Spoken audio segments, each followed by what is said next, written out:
서로 교도하시겠습니다. 요한복음 20장 1절부터 31절까지 저와 여러분 서로 교도하시겠습니다. 다 찾으셨죠?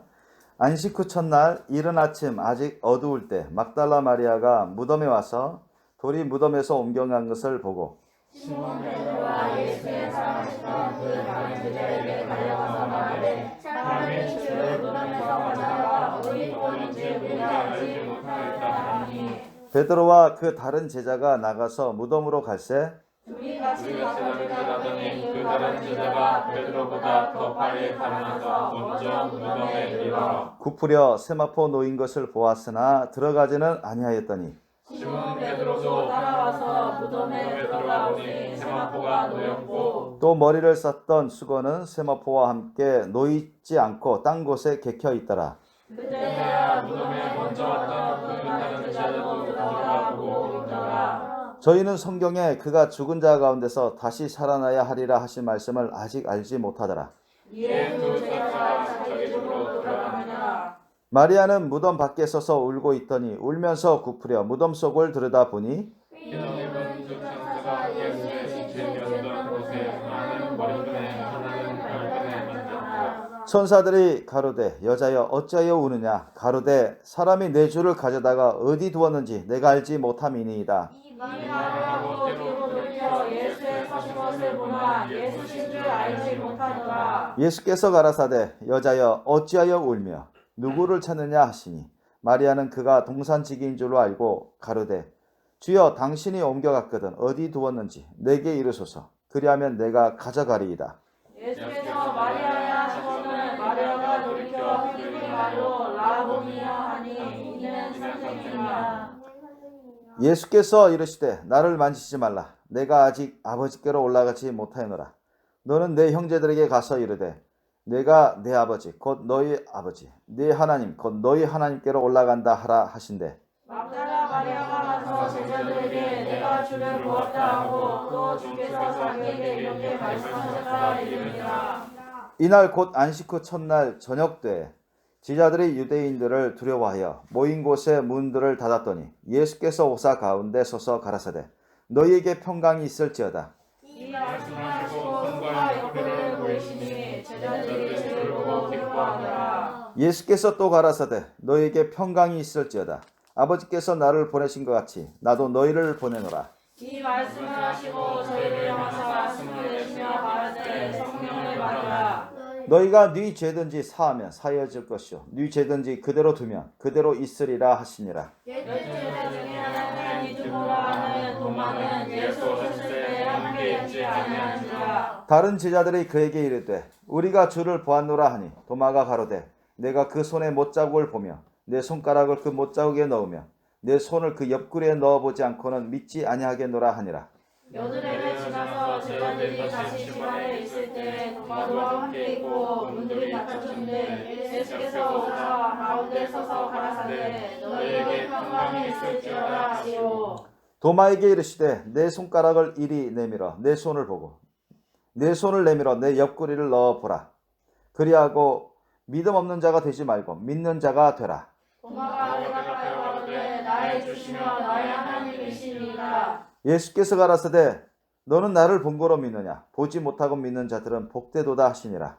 예수께서 제자들 앞에서 이 책에 기록되지 아니한 다른 표적도 많이 행하셨으나 오직 이것을 기록함은 너희로 예수께서 하나님의 아들 그리스도이심을 믿게 하려 하며 또 너희로 믿고 그 이름을 힘입어 생명을 얻게 하려 함이니라.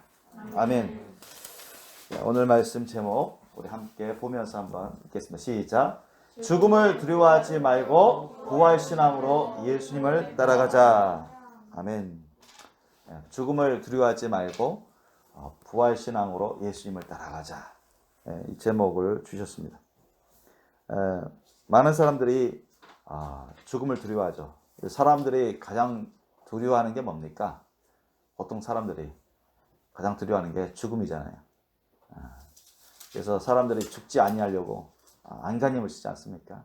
죽지 않으려고 전쟁터에 안 가려고 하고 전쟁터에 가더라도 죽지 않으려고 너무 위험할 것 같으면 도망치죠. 아니면 죽지 않으려고 더 다른 방법이 있다 하시면 항복해서라도 살려고 합니다. 죽지 않으려고 많은 사람들이 많은 보약을 먹으면서 그 죽음을 만나지 않으려고 해요. 그러나 어떤 사람이든 하나님이 허락하지 않는 한 다 죽음을 겪게 되잖아요. 그럼에도 수많은 사람들이 죽음을 두려워해서 점점 죽음이 가까우는 것을 느끼면 느낄수록 그들은 근심 걱정하고 두려워합니다. 그러면서도 뾰족한 수를 발견 못해요. 이런 약 저런 약 보약을 먹고 이 병원 저 병원 다니면서 안 죽으려고 많이 애를 쓰지만 하나님이 정하신 그 법칙을 벗어날 길이 없습니다. 그러면서도 수많은 사람들이 죽음을 해결할 수 있는 방법을 못 찾습니다. 그러면서 점점 죽어가는 자신을 보면서 거의 포기 상태에 들어가고 결국은 두려움 가운데 죽음을 맞이하게 됩니다. 그런데 죽는 그 순간의 어떤 짤막한 어떤 죽음의 고통이나 죽음 그 자체보다 더 무시무시한 그런 형벌이 기다리고 있죠. 하나님이 정하시는 것. 죽음 이후에는 뭐가 기다리고 있습니까? 성경에 뭐라고 말씀하고 있습니까? 누구든지 죽음 다음에는 하나님의 심판이 있다고 했습니다. 하나님의 심판이 있어요. 하나님의 심판이 일단은 사람들이 죽으면 그 영혼이 이제 심판 가운데 처해지죠. 그래서 회개하고 예수님 안에서 주님 말씀대로 산 사람들은 천국 낙원에 가게 돼 있을 것이고 그렇지 않은 사람들은 다 지옥 음부 떨어집니다. 그곳의 고통이라 하면 그곳에서의 두려움은 이런 말로 표현할 수가 없습니다. 우리가 전쟁터에서 폭탄 맞아서 순식간에 뭐 살점이 날아가고 뼈가 뭐 온데간데 없이 사라지고 그냥 뭐 잿가루처럼 그렇게 돼버린 경우들이 있는데 그건 순식간에 어떤 고통이다. 순식간에 고통하면서 그냥 사라져버리는 거죠. 그런 것보다 더 무자비하고 더 고통스러운 것이 바로 지옥 음부입니다. 아셨죠? 지옥 음부는 이제 최후의 심판까지 사탄마귀 악한 영 귀신들이 사람들, 그 심판받아서 음부에 떨어진 사람들을 고문합니다. 벌을 줘요. 조롱하면서 엄청 벌을 줍니다. 그곳에 불로 태우고 또 온갖 칼과 창으로 찌르고 자르고 때리고 그것이 뭐 어마어마합니다. 마지막 심판 때까지는 그런 고통이 계속 이루어집니다. 그러니까 거기에 있는 사람들은 뭐 울부짖습니다. 엄청 두려움엔 계속 두려움에 있게 되고 아프고 고통스럽고 정말로 겁을 먹습니다. 그러면서 헤어날 수가 없어요. 그곳에서. 그런데 그것만 있는 게 아니죠. 마지막 심판 끝나면은 유황불못이 있습니다. 그곳에는 영원토록 사탄 마귀 악한 영 귀신들도 울부짖으며 괴로워할 그곳입니다. 그런 사탄 마귀 악한 영 귀신들도 심판받는 곳이 바로 유황불못이라 했는데 그곳에 함께 떨어진다고요. 그곳에 함께 떨어져. 영원토록 불타는 사탄 마귀 악한 영 귀신들도 울부짖는 너무 괴로워서 그러한 곳에 함께 떨어집니다. 왜? 사탄의 종로로 됐으니까. 자신이 원하든 원하지 않든 인정하든 인정하지 않든 하나님의 심판을 받게 되면 그러한 자로 영원한 낙인이 찍혀져서 함께 사탄의 종으로서 낙인이 찍혀져서 고통을 받습니다.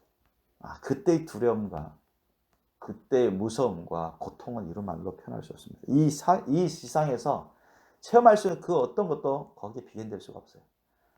우리가 요즘 뭐 우크라이나 전쟁, 러시아 우크라이나 전쟁 보면 그 뭐 건물이 막 파괴되고 뭐 철근이 다 뭐 부러지고 무너지고 뭐 사람들이 뭐 시체를 찾을 수 없는 뭐 폭탄 맞고 그럼 포를 맞고 그래버리면 사람이 뭐 시체도 못 찾을 정도로 산산조각 나버리니까 그것도 끔찍하고 두려운 일이라고 하고 그러는데 그래서 테러가 바로 그냥 아주 극단의 공포스러운 일. 그 테러인데 그건 아무것도 아닙니다. 태도. 이 지상에서 뭐 참수영장에서 목베임을 당하거나 온갖 뭐 기관총으로 총살당하거나 뭐 화형에 불태움 받아서 고통 가운데 죽는 것은 지옥 음부에 비해서 지옥 음부에서 당할 그런 고통에 비하면 별것 아니고 유황불문에서 영원토록 당할 것에 비하면 진짜 뭐 잽이나 될까요? 별것 안 되는 그런 엄청난 두려움과 무서움과 고통이 시달립니다. 자, 그런데 이 세상에서 많은 사람들이 그것에 예표라고 할 수 있는 그것의 일부분, 아주 지극히 단순한 일부분이라 할 수 있는 그러한 고통 가운데, 그러한 두려움 가운데, 그런 아픔 가운데 사는 사람들이 많습니다. 그런데 그것은 하나의 예표적인 것이고 아주 극소수의 일부분인 것에 불과합니다. 너무나 많은 사람들이 바로 이러한 길을 가고 있어요. 분명 그것을 피할 수 있는 해결책이 있는데도 불구하고 분명 그것을 그 저주와 그 두려움과 무서움과 고통을 영원한 그것도 한순간이 아니라 영원한 그 엄청난 그 고통의 두려움을 고통을 피할 수 있는 그런 해결책이 있고 그 길이 있는데 너무나 많은 사람들이 모르고 또 믿지 아니하고 멸망해 가고 있다는 것입니다. 너무나 안타까운 일입니다. 저와 여러분도 하나님의 은혜가 아니면 정말 이 자리에 없었을 겁니다. 또한 주님의 구원을 받지 못했을 겁니다. 오늘 본문 말씀 보면 정말 제자들조차도 사도들이라는 그 제자들 중에 제자인 사도들이라는 그 분들도 이때만 해도 예수님이 부활하신 그때만 해도 예수님이 부활할 줄로 생각을 못했습니다. 아셨습니까? 예수님이 부활하신 걸 믿지 못했대요. 그래서 예수님이 다른 사복음서에도 나오는데 막 책망하셨잖아요. 마리아를 통해서 여자들을 통해서 부활하신 것을 전했는데도 안 듣고 무슨 유령을 받나, 애들 너무 슬퍼하니까 여자들이 환영을 받나, 헛소리를 한다고 헛된 것을 받나 그렇게 생각했다고 했습니다. 안 믿었어요.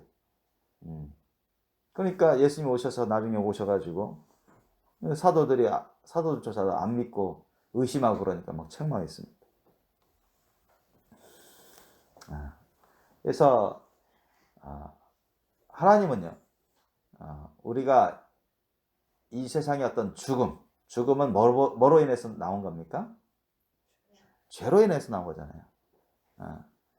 이 사탄의 그런 속임수에 넘어간 하와와 아담이 죄를 짓는 바람에 그로 인해서 죄로 인해서 저주가 임했으나 그 중에 하나가 아주 대표적인 하나가 죽음입니다. 죽음. 사람은 지으심 받을 때 여러분도 아시다시피 죽지 않도록 영생하도록 지음 받았습니다. 창세기 보면. 근데 그 죄로 인해서 단 한 번의 죄로 인해서 저주를 받고 하나님의 심판 가운데 저주를 받고 죽음과 온갖 질병과 그런 고통이 따르게 된 것입니다. 그러니까 저와 여러분이 이 세상에서 누리는 그런 복도 있지만 또 사실은 하나님이 처음에 허락하지 않으셨던 처음에 아담과 하와 시대 때 허락하지 않았던 그런 죄의 어떤 열매들, 죄의 그런 저주, 그런 고통을 우리가 부분적으로 맛보긴 합니다. 그러나 하나님은 이것조차도 예수 그리스도 안에서 우리로 훈련시키고 연단하고 준비시키는 데 써주십니다. 아멘. 마치 하나님은 사탐하게 악한 영 귀신들을 그들은 이미 심판받은 자지만 완전한 최후의 심판받기 전에 우리 사람을 구원하는 데 쓰십니다.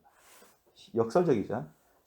그들은 사람을 회방하고 사람을 어떻게 하면 지옥으로 끌고 갈까 그렇게 속이려고 미혹하고 그러는데 하나님은 그런 사탐하게 악한 영 귀신들을 사람들을 이렇게 구별하는데 사람들을 구원하는데 구별하는데 또는 시험을 허락하면서 테스트하고 그 다음에 훈련시키고 연단하는데 그렇게 쓰십니다. 참 역설적인 것인데 그렇게 쓰신다고 하셨어요. 성경은 그것을 증거하고 있고요.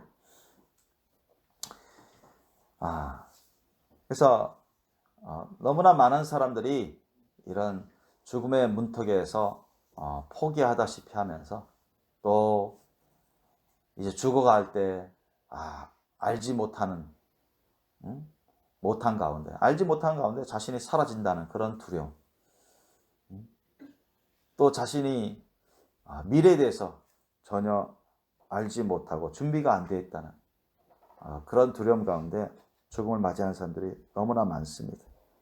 그러나 성경을 통해서도 하나님은 분명하게 우리에게 이런 저주로, 죄의 저주로 말미암아 온 죽음을 이겨낼 수 있는 그런 비결을 가르쳐주고 계십니다. 오늘 본문도 바로 그와 같이 말씀하고 있습니다.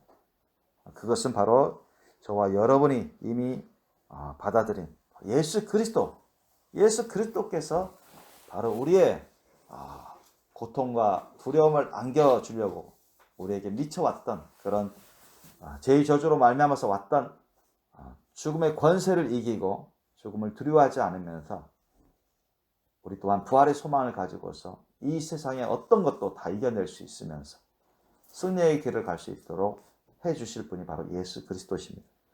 그 예수 그리스도께서 우리에게 주신 말씀대로만 살면 우리는 승리의 삶을 살아갈 수 있어요. 그것이 유일한 해결책입니다. 다른 해결책은 없어요. 다른 해결책은 없는데 그런 말씀을 예수 그리스도와 주님의 천국 복음을 전하도 믿지도 않고 깨닫지도 못하고 믿지도 않고 안 받아들이고 안 따르니까 너무나 많은 사람들이 그러면서도 뾰족한 수도 없이 모르는 그런 미래에 대해서 두려움과 근심 걱정과 고통 가운데 죽어간 사람들이 대다수란 말이죠. 참으로 안타까운 어리석은 인생입니다. 사도들조차도 예수님이 분명 부활하셨는데도 그리고 마리아를 통해서 이렇게 예수님이 부활하셨단 말이지.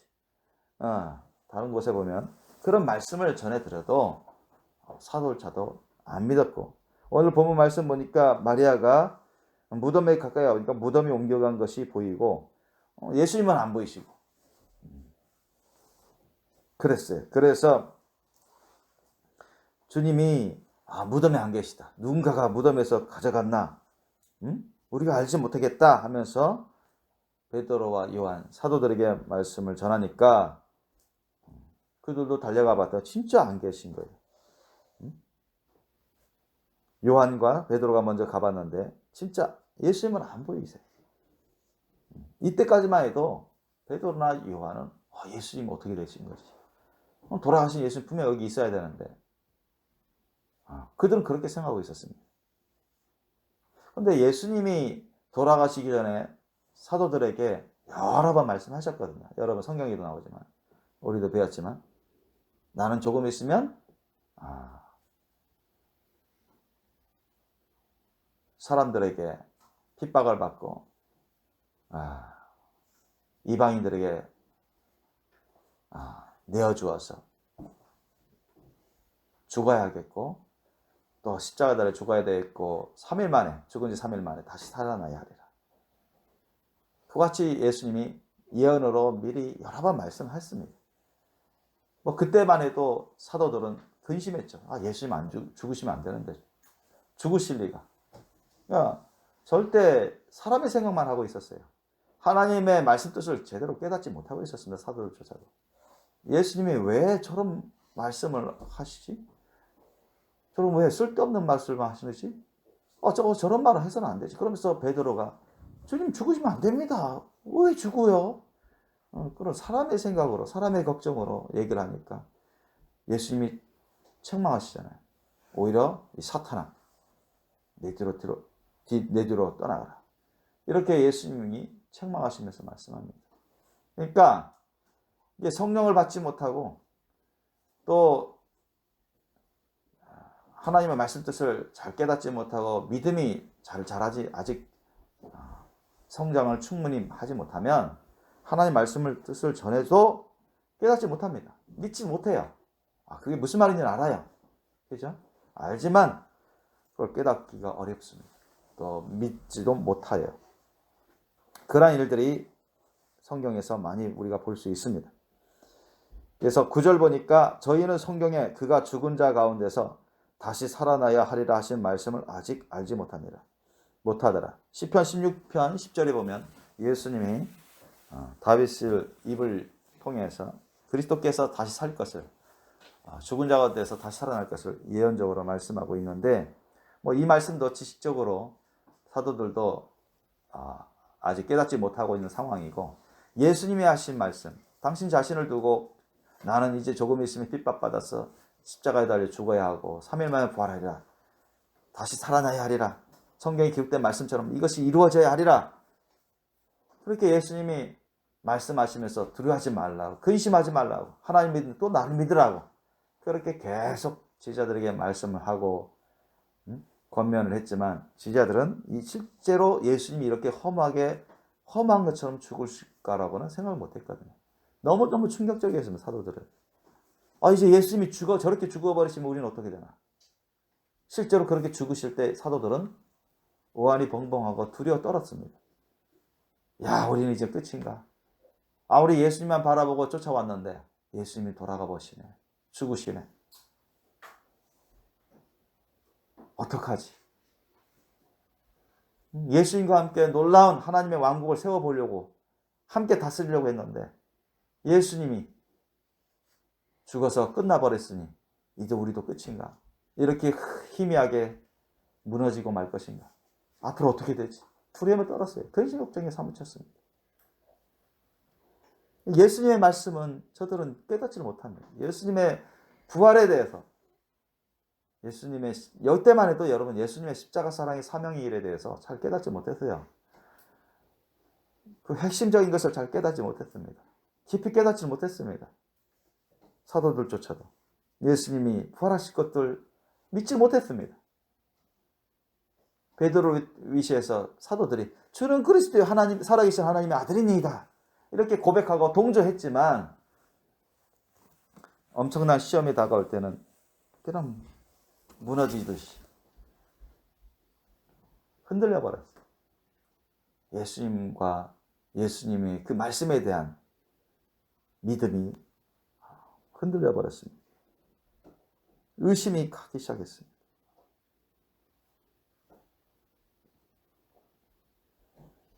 그래서 여러분, 예수님께서 오늘 본문만 보더라도 제자들에게 갑자기 나타나셔서, 부활하신 예수님이 제자들에게 나타나셔서 너에게 평강이 있을지어다 이런 말씀만 본문만 해도 3번이나 나와요. 왜? 제자들, 사도들이 너무 두려워 떨고 있거든요. 근심 걱정이 사무쳤습니다. 무서워합니다. 이제 예수님도 저렇게 그 권능 많으신 하나님의 아들로 오신 선지자 중에 선지자로 오신 그리스도 구세주라고 하신 그 예수님이 저렇게 처참하게 죽으셨는데, 이제 대제사장 무리들하고 로마 군사들이 합세해서 우리를 얼마든지 잡아다가 고문하고 죽일 수 있겠구나, 일망타진하겠구나. 야, 어떡하냐. 그래서 어떻게 할 줄을 모르고 그냥 두려움에 떨고 문을 꼭 잡고 닫고서 근심 걱정에 사무쳤습니다. 이러니 평강이 있을 수 있습니까? 믿고 따르던 그 예수님이 사라지셨으니, 죽음으로 끝났다고 생각합니까? 사라지셨으니, 자기가 믿고 따르고 매달렸던 그 예수님이 하루아침에 죽으셨으니 인생이 끝났다고 그렇게 생각했으니 얼마나 두렵고 떨리겠습니까? 평강이 사라졌어요. 평강이. 믿음이 흔들렸어요. 기본적인 그런 믿음도 막 흔들리고. 자, 이때만 해도 사도들은 엄청 큰 믿음이 아니었습니다. 아주 여러분 진짜 겨우 구원받을 만한 그런 믿음들이었어요.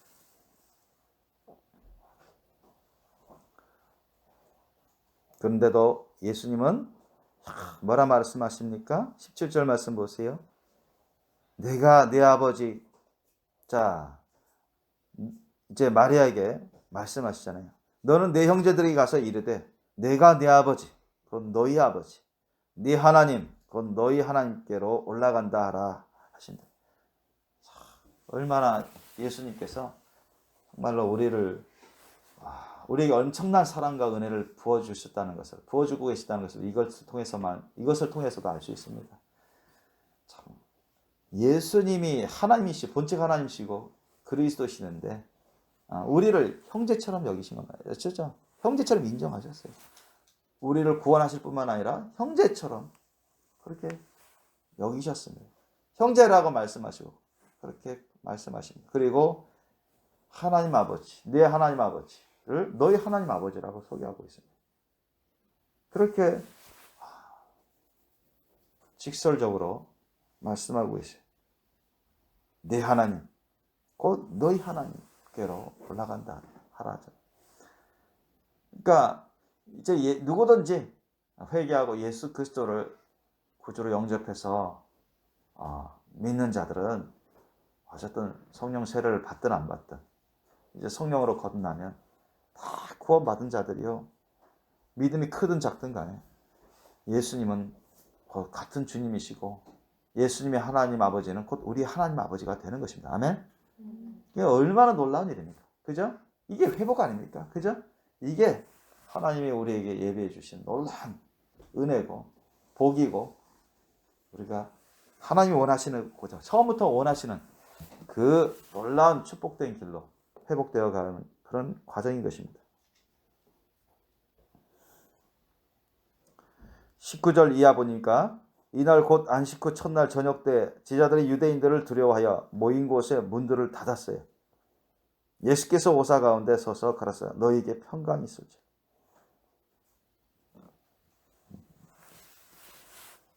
제자들이 믿음이 다운돼 버리고 그 연약한 믿음도 다운돼 버리니까 흔들려 버렸어요.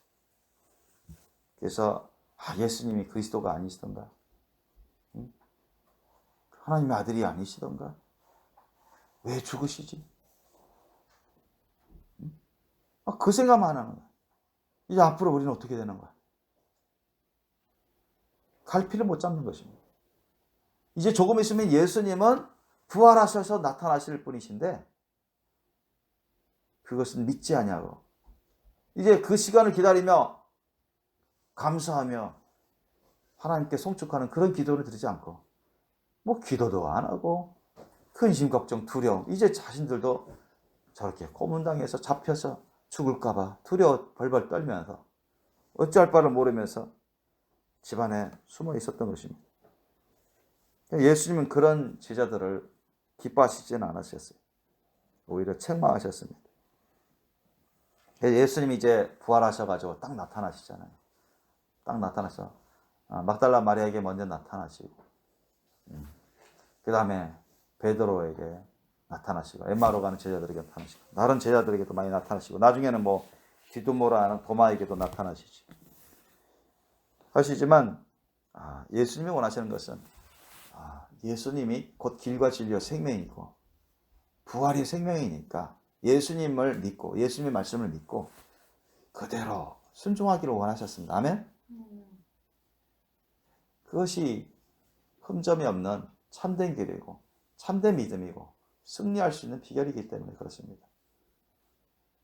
저와 여러분도 만약에 제대로 준비가 안 돼 있으면 사도들 같이 별반 다를 바 없는 그런 현상이 나타날 수도 있습니다. 믿음이 연약해버리고 믿음이 연약한 상태에서 하나님의 말씀을 제대로 순종하지 않는 상태에서 또 주님과 깊은 관계를 맺지 못한 상태에서는 이런 엄청난 시험이 다가올 때 무너지듯이 흔들려 버릴 수 있습니다. 사도들도 바로 그러한 가운데 있었어요.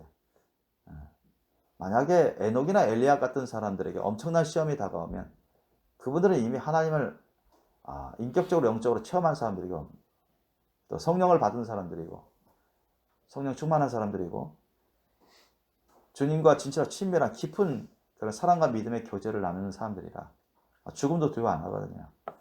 엘리야 같은 경우는 갈멜산에 가서 그 바알 선지자, 아세라 선지자들 450명, 850명 도와 싸워서 얼마든지 죽으면 죽으리라는 신앙으로 하나님 말씀 뜻을 전하고 하나님의 도우심을 구하면서 가서 영적인 전쟁을 도모했거든요. 자기 혼자 가서.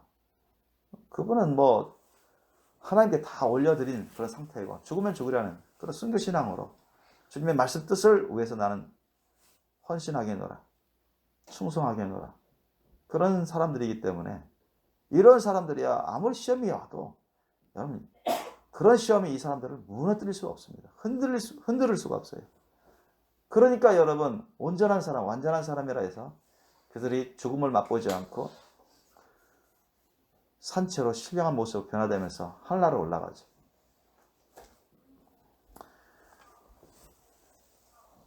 그런데 여기 사도들은 그렇지를 못했어요. 아직 그 단계가 아닙니다. 그래서 여러분도 아직 엘리야 단계, 에녹과 엘리야 단계에 들어가지 못했어요. 그래서 오늘 말씀은 바로 여러분하고도 아주 매치가 잘 되는 그런 말씀들입니다. 우리하고 너무 잘 되는, 매치가 잘 되는 그런 말씀들이에요. 예수님은 우리가 죽음에 두려워하지 말고 떨지 말고 죽음을 뛰어넘어서 예수님처럼 그렇게 되기를 원하셨습니다. 아멘? 예수님이 죽음을 두려워하셨나요? 죽음을 안 두려워했죠. 죽고자 오신 분이잖아요. 그죠?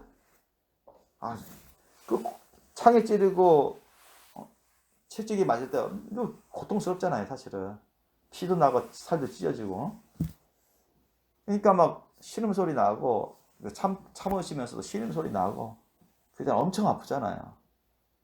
여러분은 뭐 주사 맞으면 아프다고 좀 신음하기도 하고 아니면은 어디 다쳤을 때 신음하기도 하고 그러는데 불에 대면 그것 때문에 신음하기도 하고 어디 바늘이 찔리면 그것 때문에 신음하기도 하고 근데 그 40대에 해당되는 그런 매를 채찍을 맞으면서 살이 찢어지고 피가 나르고 대못에 박히는데 신음 안 나겠습니까? 예수님도 정말 울부짖듯이 신음 내셨잖아요.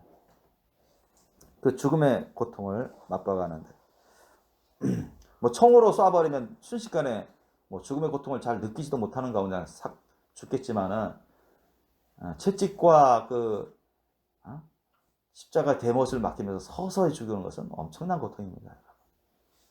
예수님조차도 그 신음소리가 참을 수 없을 정도로 그렇게 아픔을 겪으셨습니다. 그런데 예수님은 그럴지라도 죽는 것을 두려워하지 않았습니다. 죽기 위해서 오셨어요. 뭐 에녹과 엘리야도 이미 하나님께 다 드린 사람들이고 그들은 죽음을 두려워하지 않았습니다. 죽음을 뛰어넘은 그런 신앙을 가진 사람들이에요. 순교 신앙을 가진 사람들입니다. 예수님조차 그런 순교 신앙이 완벽하게 있으셨고 뿐만 아니라 예수님은 하나님의 아들이요 구주이시기 때문에 죽지만 3일 만에 다시 부활할 것을 주님은 알고 계셨고 그것을 또한 말씀을 하셨습니다. 그래서 많은 사람들, 수많은 사람들, 믿는 사람들조차도 죽음을 두려워합니다. 그런 믿음의 영성에 따라서, 분량에 따라서 어떤 사람들은 엘리야 같은 사람들이야 죽음을 안 두려워하죠. 요한계시록의 11장에 보면 두 증인이 있습니다. 거기 보면 두 증인이 7년 대환란 때 3년 반 동안 이제 복음을 전하고 마지막 때 심판의 메시지를 전하고 예수님의 구원의 메시지를 전하다가 핍박받아서 죽임을 당해요. 그들이 모세와 엘리야처럼 사역한다 했습니다. 그런데 핍박을 당합니다. 그리고 죽임을 당합니다. 그들은 죽을 걸 본인들도 죽을 걸 각오한 거예요.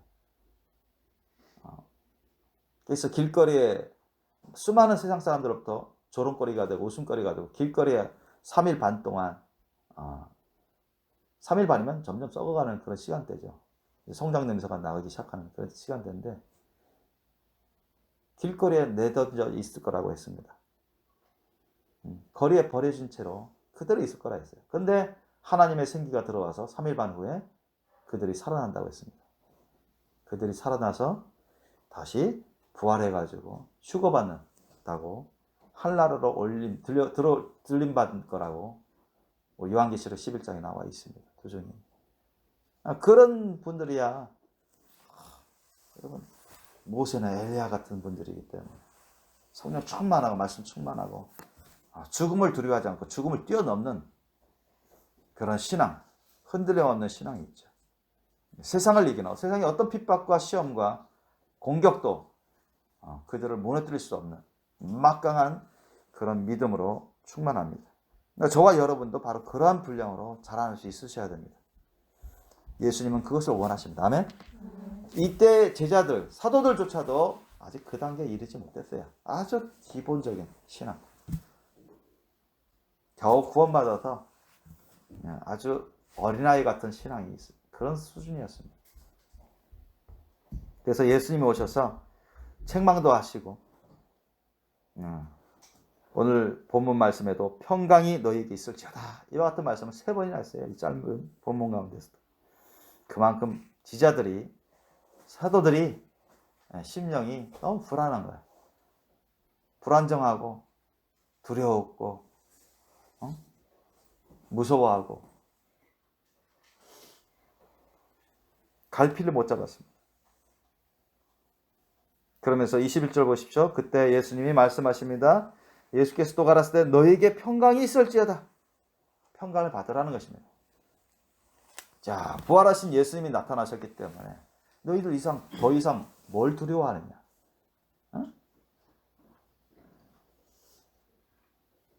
예수님이 뜻하시는 것은 내가 하나님의 아들이요 구주시고 내가 너희들한테 이전에 많이 말씀하지 않았느냐? 말하지 않았느냐? 내가 죽임을 당하여야 하리라 이방인들 손에 넘겨서 유대인들 이방인 손에 넘겨서 나를 죽일 것이고 3일 만에 부활하여야 하리라. 성경에 다 기록된 것이다. 주님이 말씀하셨습니다. 그 말씀대로 주님이 다시 살아나셔서 이제 너희들에게 나타났으니 너희가 무엇을 두려워하느냐.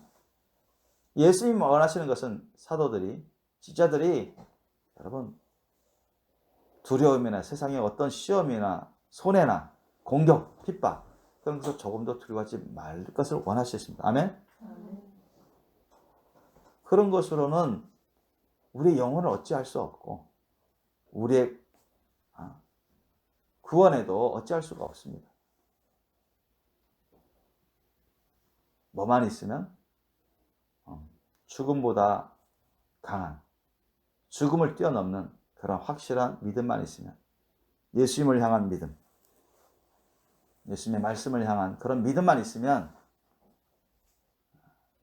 그 어떤 죽음이나 세상의 핍박이나 시험도 다 이겨낼 수 있다는 것입니다. 흔들림이 없고 평강을 지킬 수 있습니다.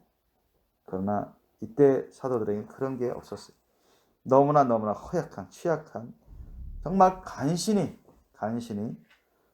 구원받을 수 있는 그런 수준의 단계였습니다. 그래서 예수님은 빨리 이들을 회복시키고 이들이 주님 안에서 빨리빨리 다시 믿음에 정진하고 굳건한 믿음을 갖고 또 회복되어서 자라나서 정말 주님께서 쓰실 만한 귀하게 쓰시고 크게 쓰실 만한 예수님을 닮은 그런 제자들로 사도들로 변화되기를 원하셨습니다. 그래서 21절 보니까 예수께서 또 가라사대 너희에게 평강이 있을지어다 아버지께서 나를 보내신 것 같이 나도 너희를 보내노라.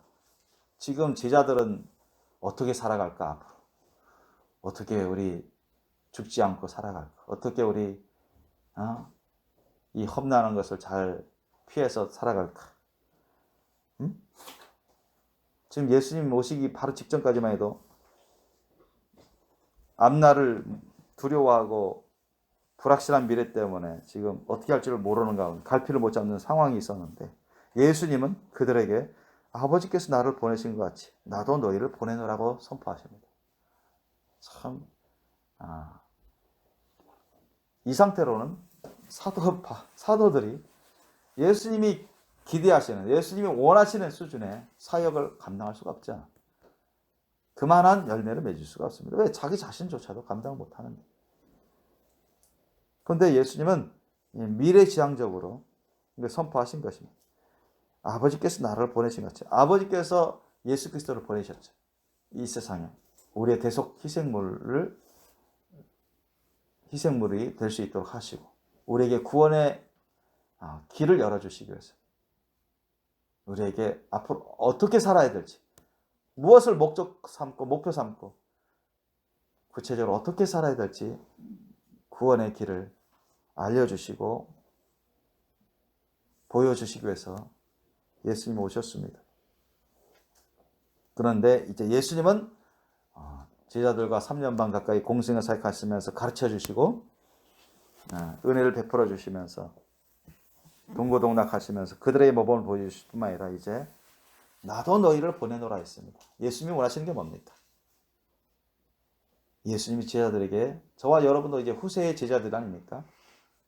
예수님 당시 때 그런 사도를 비롯한 제자들은 아니지만 후세 주님 안에 있는 제자들입니다. 원하시는 게 뭡니까? 나도 너희를 보내더라. 어디를 보내노라? 예수님 하나님 아버지께서 예수님을 이 세상에 보내셨잖아요. 그리고 예수님 그리스도께서 십자가 사랑의 사명을 완수했습니다. 아멘. 그리고 예수님도 우리를 보내십니다. 아멘. 뭐하러 보내죠? 어디로 보내는 겁니까? 세상으로 보내는 겁니다. 아셨어요?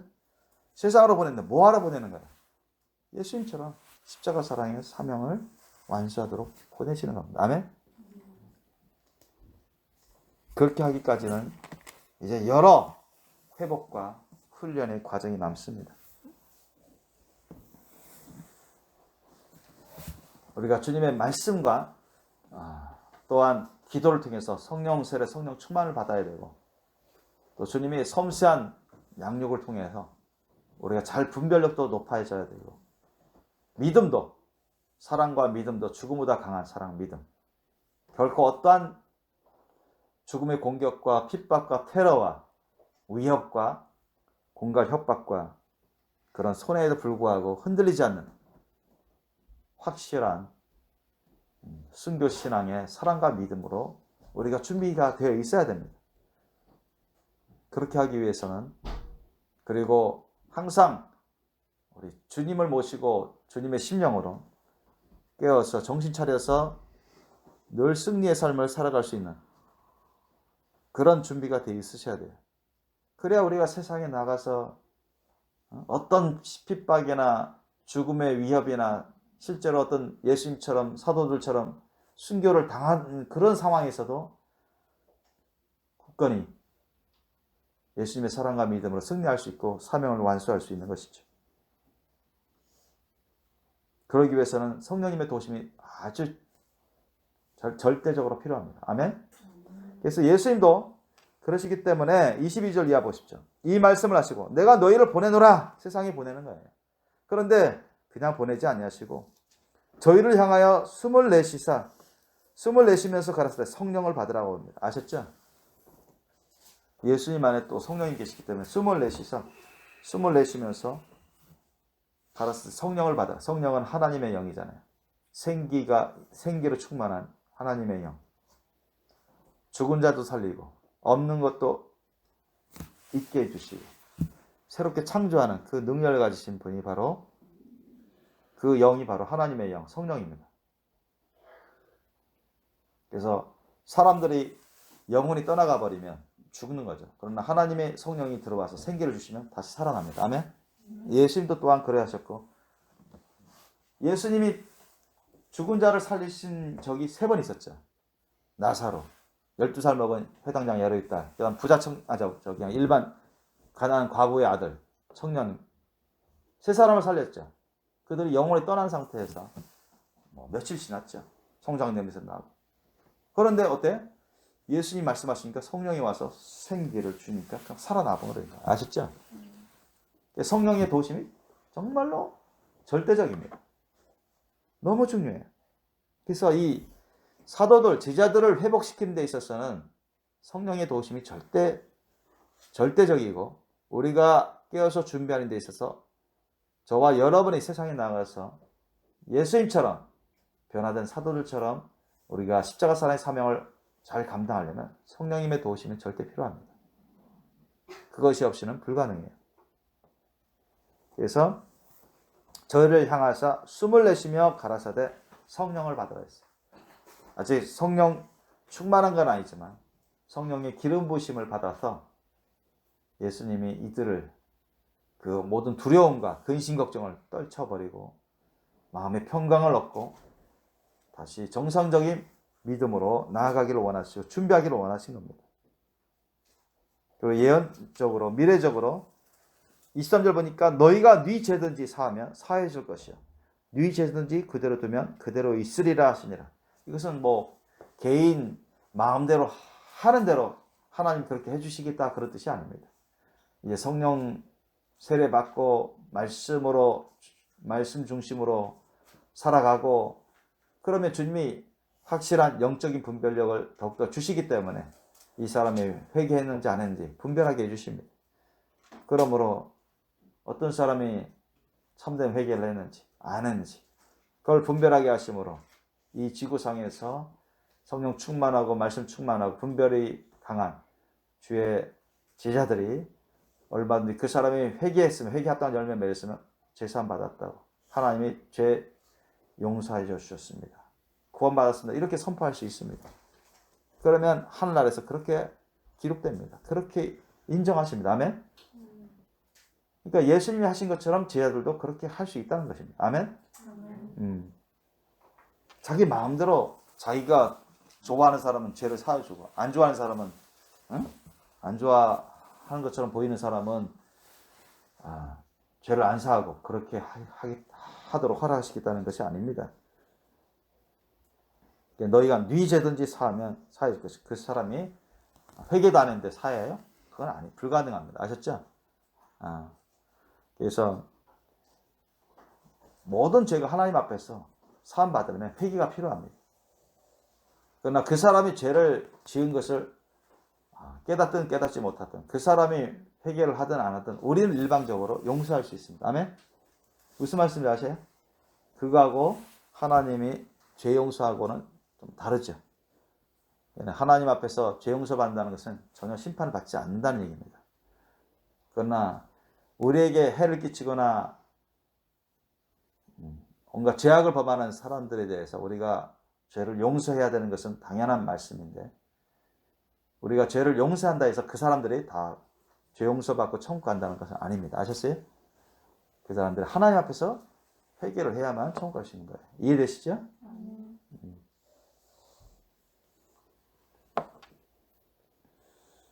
그래서 이때만 해도 사도들 예로 디두모라는 도마 부분이 나오는데 도마만 아니라 베드로나 요한이나 다른 사도들도 별 차이는 없었어요. 별 차이 없었어요. 왜냐하면 막달라 마리아가 그렇게 예수님 만났다. 예수님이 제자들에게 우리가 나중에 갈릴리에서 만나게 될 거라고 그리로 오라고 말씀을 했는데도 헛소리를 들었거든요. 안 믿었어요.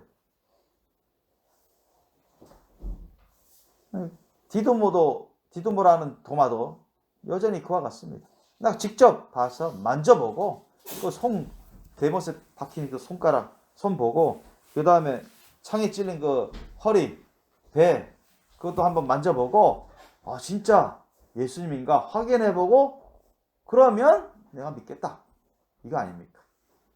다른 제자 사도들도 별 차이 없었어요. 다른 제자들이야 도마가 없는 상황에서 만나서 예수님이 직접 만나가지고 야 봐라 내 손을 보고 내 여기 봐라 다 보여줘. 야 먹을 거 없냐? 생선도 먹고 영이 아니구나 진짜구나 진짜 살아나셨네. 그러면서 이제 점점 회복되면서 믿음이 더 확실히 좀 회복되어 가고 진짜 예수님 말씀이 그렇지 죽었다가 다시 살아난다고 하셨지 3일 만에. 왜 그걸 못 믿었을까? 왜 나 그걸 생각을 못했을까? 그러면서 회개하고 감사하고 기뻐하고 그러면서 회복되어가는 그런 상황이 있었던 거예요. 제자들 먼저 만난 제자들 사도들이야 그런 과정을 겪었기 때문에 도마에게 야 너 없었을 때 우리 예수님 부활하신 예수님 만났어. 예수님 오셨었어. 와서 우리 직접 받고 만지기도 하고 같이 먹기도 했어. 사도들 다른 제자들이 도마하고 특별히 차이 나게끔 신앙 수준이 차이나 이건 좋았다 그런 게 아닙니다.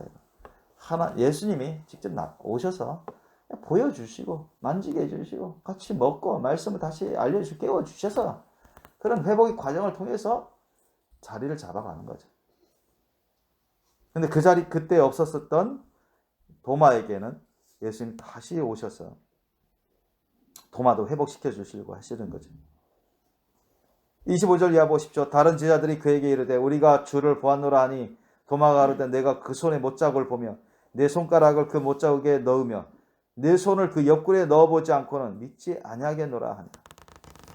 그러니까 이전에도 이 도마도 다른 사도들과 같이 참 예수님이 나는 너희 세상 사람들을 위해서 많은 사람들을 위해서 죽어야겠고 3일 만에 부활하여야 하리라. 이것이 성경에 기록되었느니라. 이 기록된 말씀이 다 응하여야 하리라. 이 말씀을 여러 번 말씀엔 또 들었고 이해는 했는데 깨닫지를 못하는 거야. 믿어지지가 않는 거야. 그러지 말았으면 하는 인간적인 생각, 하나님의 생각이 아니라 인간적인 생각들이 마구 사도들에게 있었던 것입니다. 그러니 실제로 예수님이 죽음을 당하신 이후에는 이게 믿어지나요? 먼저 예수님을 만난 사도들, 지자들을 통해서 도마가 들었을 때 만져봐야 돼. 내가 직접 봐야 돼. 내가 직접 체험해야 나 믿겠다 이런 얘기죠. 어떤 인간적인 것이 사실 인간적인 것. 어떤 사람들은 그런 기적 같은 체험을 해도 믿지 못하는 사람도 많습니다. 그죠? 예를 들어서 예수님의 불치병 환자를 살렸어요. 그런데 믿지 못하는 사람도 있습니다. 아셨습니까? 살아났고 치유받은 건 좋은데 감사한 일인데 예수님 믿으세요. 회개하시고 예수님 믿으세요. 구원받고 천국 갑니다. 그걸 못 믿는 사람도 꽤 있더라고요. 얼마나 완악한 겁니다. 얼마나 여러분 불신의 세계가 불신의 영이 얼마나 오랫동안 그 사람을 지배하고 있고 얼마나 많이 역사하고 있습니까? 보지 못하는 가운데 악한 영이 사람들을 얼마나 하나님과의 관계를 끊어버리도록 하나님과 하나가 되지 못하도록 단절되게끔 오랫동안 해놨대요. 그러니까 하나님의 말씀을 예수님의 말씀을 그대로 받아들이고 따를 수 있는 진정한 믿음을 갖는 사람이 마지막 끝날 갈수록 점점 여러분 없어집니다. 아셨죠? 예수님 오실 때 내가 다시 올 때 믿음을 보겠느냐 하신 말씀이 거짓이 아닙니다. 아셨죠? 주님이 오실 때는 구원을 받을 만한 믿음을 가진 사람 아주 적을 것입니다. 왜? 전무후무한 환란의 시험이 있기 때문에 예수님 말씀하신 것처럼 그것을 통과해야만 구원을 받게 됩니다.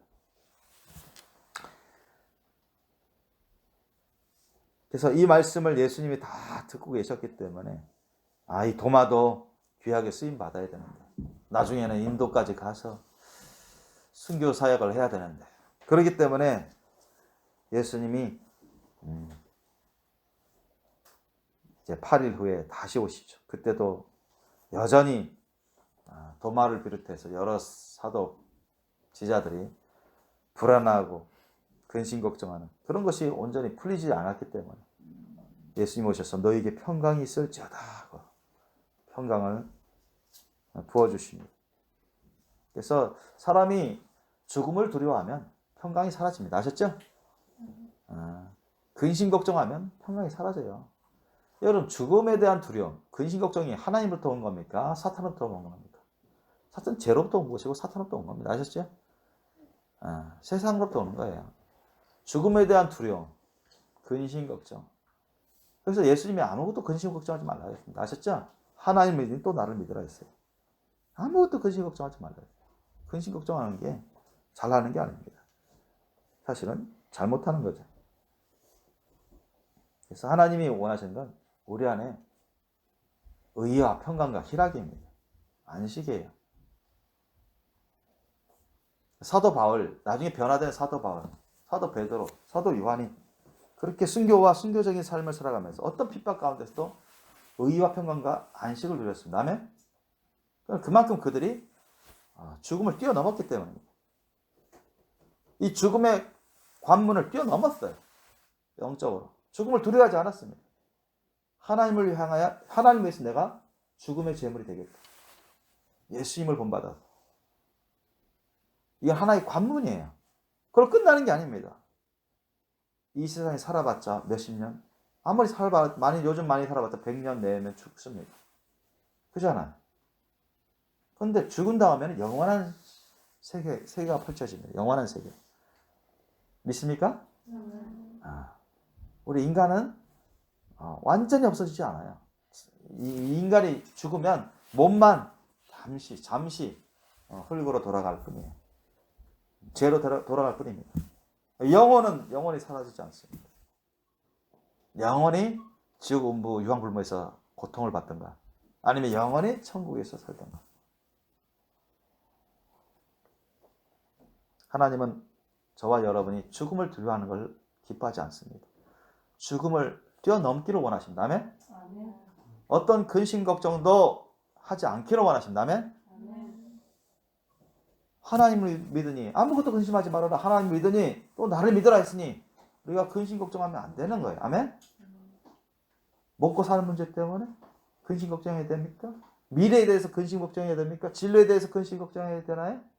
아니면 전도 여행 가고 선교 여행 가는데 매 맞을까봐 감옥에 들어갈까봐 아니면 피 터지게 공격당하다가 죽음 당할까봐 총에 맞을까봐 칼에 찔릴까봐 참수형 당할까봐 그런 걸 근심 걱정하고 두려워해야 됩니까?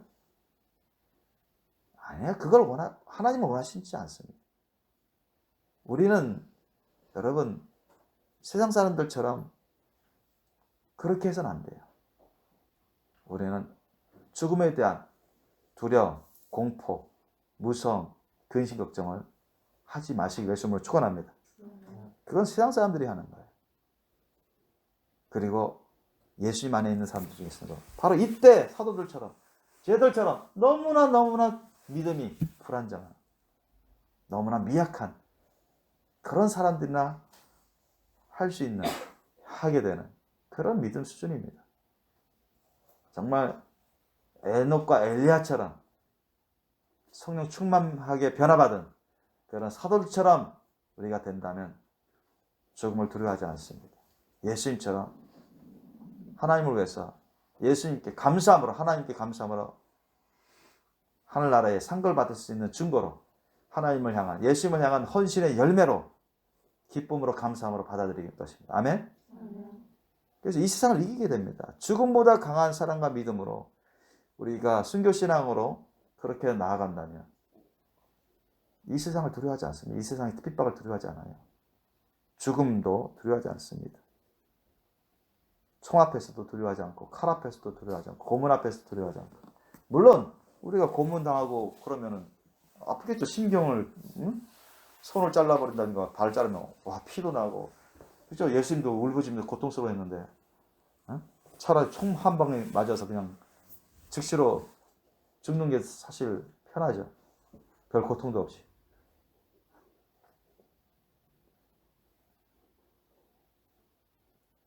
그러나 그런 고문을 통한 고통에 대한 두려움이 있어서는 안 돼요. 고문을 통하여서 고통을 당할지언정 절대로 그걸 갖고 두려워서 여러분 예수님 말씀을 저버리고 예수님을 저버리는 행동, 죄악된 행동을 해서는 안 된다는 얘기입니다. 그건 두려움에 저버리는 겁니다. 죽음에 대한 두려움에 저버리는 거예요. 고통에 대한 두려움에, 핍박 고통에 대한 두려움에 저버리는 것입니다. 예수님은 그걸 원하지 않습니다. 하나님은 그걸 원하지 않아요. 어찌하든지 이때 사도들을, 제자들을 회복시켜 주시려고 하시는 것입니다.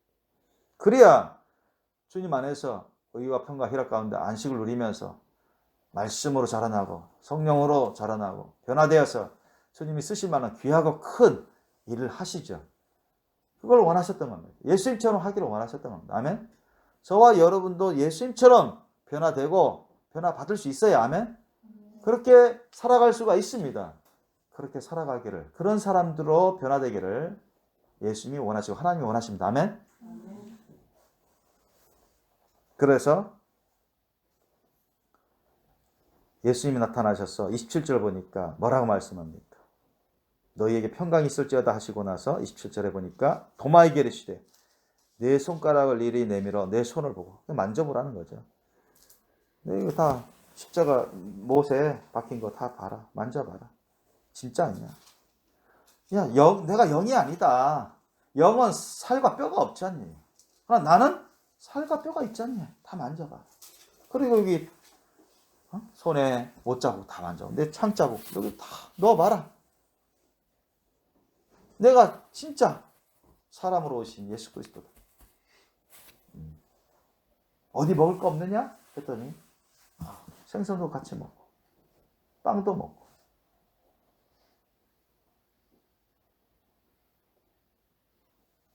예, 이때만 해도 제자들이 이 사도들부터가 부활하신 예수님에 대해서 긴가민가 보고도 믿기가 어려울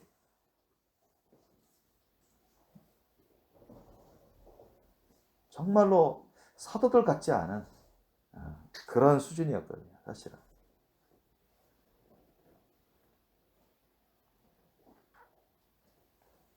그런데 이 수준을 뛰어넘게 하는 놀라운 사건이 벌어집니다. 아셨죠?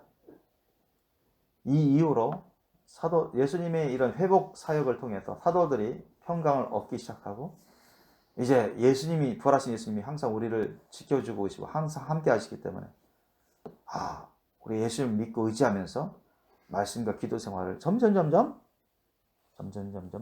열심히 하기 시작합니다. 아셨죠? 말씀과 기도 생활을 모이게 힘쓰고 말씀과 기도 생활 모여서 근심 걱정하는 게 아니라 말씀과 기도 생활을 하기에 힘쓰기 시작합니다. 아멘. 찬양과 기도하는데 힘쓰기 시작합니다. 아멘. 그러면서 분량이 되니까 성령 충만이 받아버린 거예요. 그때부터 완전 뒤집어집니다. 그 사람들은 완전 예수님을 닮은 사도 같은 사도들이 되어버린 거예요. 그 과정을 저와 여러분에게도 원하십니다. 아멘? 주님은 기다리시는 거예요. 그걸 원하세요. 응?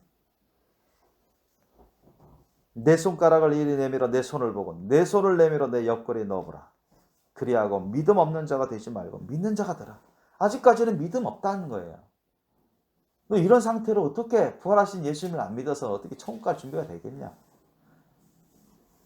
그것도 안 되는데 어떻게 주님이 맡기신 놀라운 사도의 사명을 감당하겠느냐 말이지. 책망하시는 거 아닙니까? 28절 보니까 도마가 대답하여 가로되 나의 주시며 나의 하나님이시니이다. 그러면 이전까지는 바로 전까지는 뭐예요? 예수님을 이렇게 섬기지 못했다는 얘기입니다. 이제야 비로소 나의 주시며 나의 하나님이시니이다. 이렇게 고백한 거예요. 그러면 도마는 이전에는 부활하신 예수님을 안 믿었기 때문에 나의 주시며 나의 하나님이시니이다. 이렇게 못 섬긴 겁니다. 아셨습니까? 반증하는 거예요. 역설적으로. 아니 예수님이 하나님이심을 원래부터 하나님이심을 믿고 있었으면 예수님이 부활하시는 건 당연한 거 아닙니까? 그죠? 예수님 부활하셨어. 그러면 그래? 할렐루야 하면서 아멘 이렇게 해야 되는데 무슨 예수님 부활하셔? 그 뭐 헛소리를 하냐? 이런 식으로 나왔거든요. 도마가. 내가 만져보고 내가 직접 보고 다 확인해야 진짜 그러면 내가 믿겠다. 그게 무슨 예수님을 하나님으로 섬기는 거고 예수님을 주님으로 그리스도로 섬기는 겁니까? 앞뒤가 안 맞는 말을 행동을 한 거예요.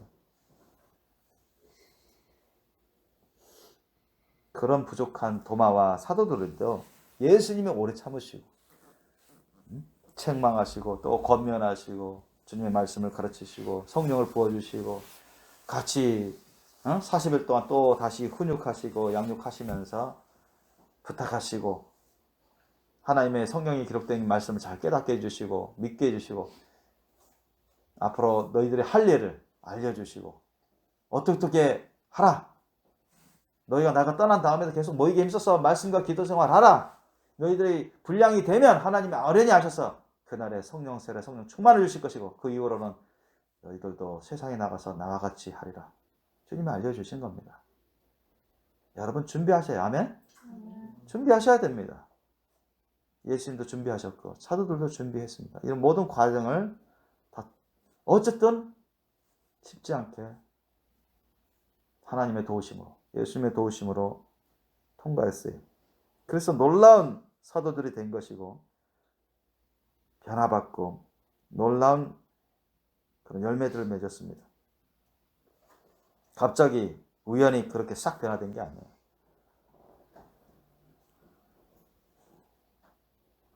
예수님 말씀하시죠. 너는 나를 본 거로 믿느냐? 보지 못하고 믿는 자들은 복되도다 하시니라. 보고 믿는 사람보다 보지 않고 믿는 사람이 온전한 믿음 아닙니까? 그것이 더 큰 믿음이죠. 저와 여러분은 하나님의 은혜 가운데 보지 않고 믿었습니다. 아멘? 그잖아요. 자, 여러분 옛날에 그런 소망이 그런 약간의 그런 생각을 가졌을지 모르겠어요. 야, 나도 예수님 살던 때 그때 살아서 예수님 직접 이렇게 지자들 사도들처럼 같이 예수님하고 동고동락했으면 얼마나 더 좋았을까 그런 생각을 했는데 그때는 더 살기 어려울 때입니다, 여러분. 그죠? 네. 그때는 더 믿음 생활을 하기 어려운 때예요. 아셨어요? 예수님을 직접 보고 동고동락하는 그런 은혜는 받았지언정 살기는 더 어려웠던 시대입니다. 핍박도 엄청 많고. 근데 지금 뭐예요? 지금은 우리가 살기 참 좋지 않습니다. 신앙생활 하기도 이 한국이라는 곳에 신앙생활 하는데도 별 어려움이 없어요. 역사에 이렇게 잘 살던 시대가 어디 있었습니까? 전쟁도 없이. 우리나라가 역사 이래로 엄청난 외세의 침략을 많이 받아왔는데 어쨌든 지금은 긴장 관계는 있지만 전쟁은 없잖아요. 수십 년 동안.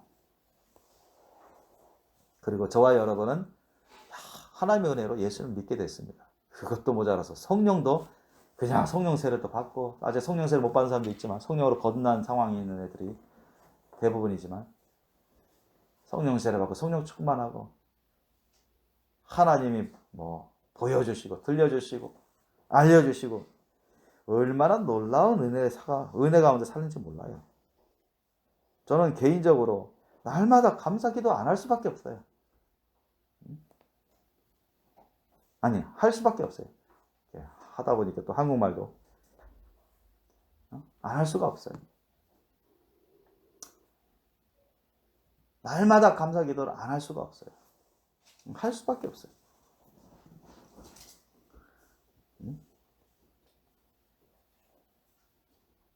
예수님을 직접 우리가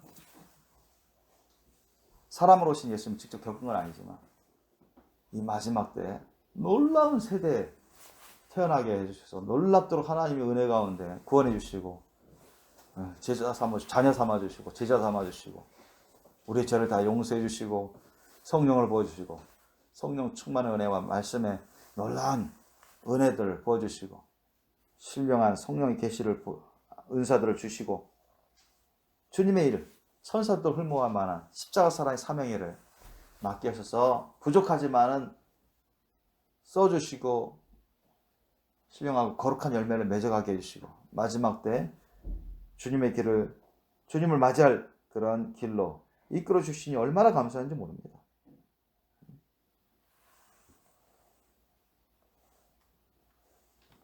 저와 여러분에게 주님이 말씀하십니다. 이제는 더 이상 죽음이나 세상의 어떤 핍박이나 공격, 고문이나 고통, 그 어떤 것도 두려워하지 말고 또 미래나 진로나 물질, 직장 그런 사람의 일들에 대해서 어떤 것도 근심 걱정하지 말고 오직 예수님을 믿고 주님의 약속을 믿고 그 죽음도 두려워하지 말고 부활신앙으로 다 이겨내라고 말씀하십니다. 우리는 죽어도 다시 살아납니다. 아멘?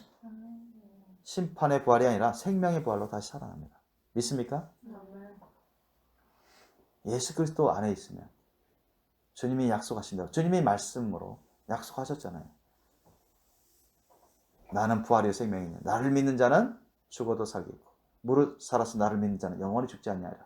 영생하리라는 말씀 아닙니까? 믿습니까? 그래서 우리가 예수님을 모시고 있으면 내 안에, 여러분 안에 예수님을 항상 모시세요. 성령님을 통해서. 예수님 내 안에 들어와 주시옵소서. 성령님을 내 안에 들어와 주시옵소서. 주님 말씀을 내 안에 넣어 주시옵소서. 예수님의 살로 내 살이 되게 하시고, 예수님의 피로 내 피가 되게 하시고, 예수님의 영으로 내 영이 되게 하여 주셔서 주님과 하나 되어 살게 해주세요. 이런 기도를 드리면서 또 느끼고 체험하면서 주님 말씀대로만 살면, 예수님의 말씀대로만 살면 우리에게는 부활 영생 복락이 다 예정되어 있습니다. 다 준비되어 있어요. 잠시 잠깐 받는 그런 죽음의 위협, 고문의 위협, 어려움의 그런 문제들에 대한 그런 것들에 대해서 우리가 두려워하거나 근심 걱정하면 그건 주님이 기뻐하시지 않습니다. 주님 앞에서 사실은 엄연히 말씀하면 죄악된 것이죠. 저와 여러분이 예수님의 부활신앙을 확실히 가지실 예수님을 축원합니다. 예수님이 사셨어요. 그리고 지금도 살아계십니다. 하늘나라에 계시지만 성령을 통해서 오늘날 우리 안에 거하시고 이곳에 거하십니다. 그리고 여러분 안에 늘 거하셔서 부활신앙이 충만해서 죽음도 이기기를 원하십니다. 어떤 핍박이나 고통도 이기기를 원하십니다. 아멘? 이겨내기를 원하세요. 근심하지 않기를 원하십니다. 우리가 주님 안에서 의와 평강과 희락 가운데 주님을 기뻐하고 감사하며 주님이 우리에게 주신 십자가 사랑의 사명의 길을 가기를 원하십니다. 그것을 위해서 준비하기를 원하십니다. 말씀으로 준비하고 기도를 통해서 성령으로 준비하고 연단받으면서 준비하기를 원하십니다. 아멘? 훈련받고 연단받아서 그 과정을 사도들이 다 겪었습니다. 훈련받고 연단받고 말씀과 성령으로 체험받으면서 순종하고 직행하도록 성실히 직행하도록 그런 훈련을 받았어요. 그런 것 없이는 여러분 준비가 안 됩니다. 저와 여러분에게 주신 십자가 사랑의 사명을 잘 감당하려면 그렇게 준비하셔야 됩니다. 그래서 주님이 그 당시 지도자들 사도들에게 내가 너희를 세상으로 보낸다고 하셨어요. 하나님 아버지께서 나를 보내신 같이 나도 너희를 보내노라. 어디로? 세상으로. 뭐 하기 위해서? 십자가 사랑의 사명을 이루기 위해서. 십자가 사랑의 사명을 감당하면서 많은 사람들을 구원케 하고 많은 사람들을 준비시키기 위해서. 아멘? 저와 여러분도 바로 그 길을 가야 됩니다. 예수님도 오늘날 저와 여러분을 세상으로 보내고자 하십니다. 우리가 이전부터 전도도 하고 선교도 해왔어요. 그러나 어떻게 보면 지금이 선교 차원에서는 본격적인 선교 사역의 길로 들어섰습니다. 이제 뭐 캐나다 선교, 인도 선교 이렇게 해서 우리가 직접 가면서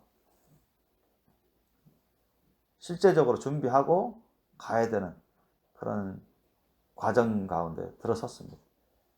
우리가 준비를 잘해야 됩니다.